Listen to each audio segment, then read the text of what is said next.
En només 3 anys, tot i que la població jove ha disminuït, de la mateixa manera que ho ha fet la població en general per qüestions demogràfiques, s'ha incrementat amb un 52,6% els joves que només poden acreditar estudis inferiors o primaris.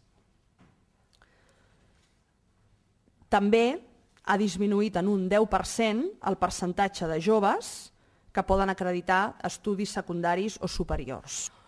Nosaltres aquí el que considerem és que la insuficiència de beques, d'ajuts a l'estudi que s'atorguen a Catalunya en funció de la composició i de la renda familiar és determinant perquè molts joves catalans no puguin finalitzar els seus estudis i s'hagin d'inserir de manera prematura en el mercat de treball. Una vegada més, també hem de situar com un dels elements que ens sembla que pot tenir bona part de culpa amb aquestes xifres és que no disposem a Catalunya, el sistema educatiu català no disposa d'un bon sistema d'orientació escolar i de processos de motivació que puguin anar orientant i impulsant el nostre jovent, els nois i les noies, cap a continuar i finalitzar els seus estudis.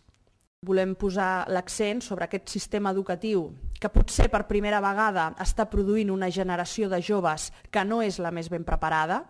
Tots coneixeu perfectament el tòpic de que tenim les generacions de joves millor preparats. Doncs bé, potser ja no és tan així, potser es comencen a apreciar els símptomes de que pot canviar aquest tòpic i aquesta afirmació i que els joves que estan sortint, les fornades de joves que finalitzen els seus estudis, potser cada vegada el que acrediten és un nivell d'estudis inferior. Si observem les dades, també veiem que qui està patint especialment actualment la situació d'atur és el jove no format o en formació primària.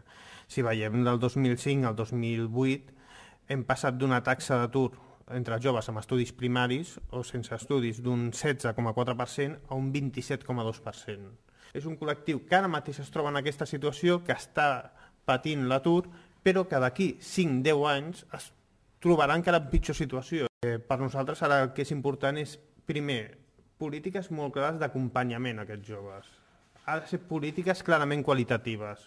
No podem permetre que el debat sobre el sistema educatiu i sobre el sistema d'inserció sigui un debat que no tingui en compte que el més important en col·lectius d'aquest tipus és fer un acompanyament molt potent en tot el procés, tant en el sistema educatiu com després en la inserció laboral.